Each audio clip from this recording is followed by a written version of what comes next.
Sandeep Puma ఈ చిత్రం తమిళ నటుడు విజయ్ కుమార్ కూతురు ప్రీత నటించింది.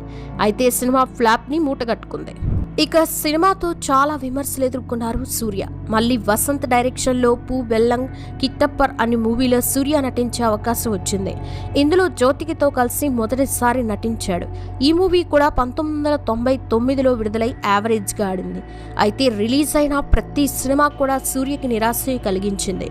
తర్వాత లేడీ డైరెక్టర్ కేఆర్ జయా డైరెక్షన్లోనైనా హిట్ వస్తుందేమో అని ఆమె చెప్పిన రొమాంటిక్ లవ్ స్టోరీ ఉయిరై కాలంతక అనే మూవీలో నటించాడు. 2000 సంవత్సరంలో విడుదలైన ఈ సినిమా కూడా నిరాశ మిగిల్చింది. కానీ ఇందులో జ్యోతిక సూర్య నటించడంతో ఇద్దరి మధ్య లవ్ మొదలైంది. మళ్ళీ విజయ్తో కలిసి నటించే అవకాశం వచ్చింది. మలయాళంలో హిట్ అయిన ఫ్రెండ్స్ అనే మూవీని తమిళంలో అదే నేమ్తో రీమేక్ చేశారు. మొదటిగా హీరోయిన్గా జ్యోతికను సెలెక్ట్ చేశారు. అయితే డేట్స్ కుదరక సిమ్రాన్ని అనుకున్నారు. కానీ ఆమె డేట్స్ కూడా అడ్జస్ట్ కాకపోవడంతో దేవయాని